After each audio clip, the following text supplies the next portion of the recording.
I think no matter how often we hear that particular reading from the Gospel, most of us are a bit taken aback, and probably think and that is almost an insult to his family, and especially an insult to Mary, his mother.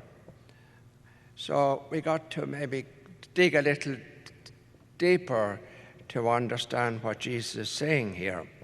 In the time of Jesus, in the culture in which he lived, family were of paramount importance, and they had a much closer family ties, if you might say, than maybe we have nowadays, when many people tend to live more as individuals than part of a family. I remember reading recently somewhere a definition of a modern day family, and it's just a number of individual self-seeking people bound together by a television set. Maybe that could be quite true, maybe more true than we think.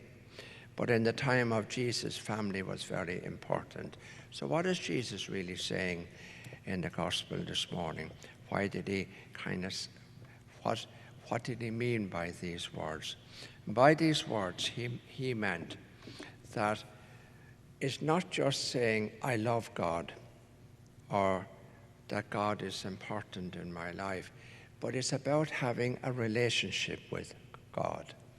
When the disciples asked Jesus, Lord, teach us to pray, he didn't say, when you pray, pray, O almighty and powerful God. He said, when you pray, pray, Abba, Father in heaven. Calling God Father.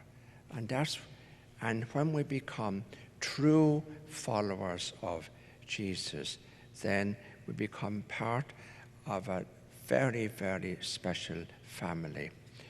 And that all depends on our relationship with God. It's a matter of relationship, not just keeping or observing laws or rules. And so you can, for example, you can be working for the church, or so to speak, working for God, and yet have no relationship with God. God means very, very little to you. We find that time and time again. Whereas you can meet somebody out there on the street who is homeless, and you begin talking to them, and you discover this person has a real relationship with God. They may not have anything, but they have a very special relationship with God. God means everything to them. And that's what Jesus is talking about in the Gospel this morning. When you become a true follower, you become part of a family.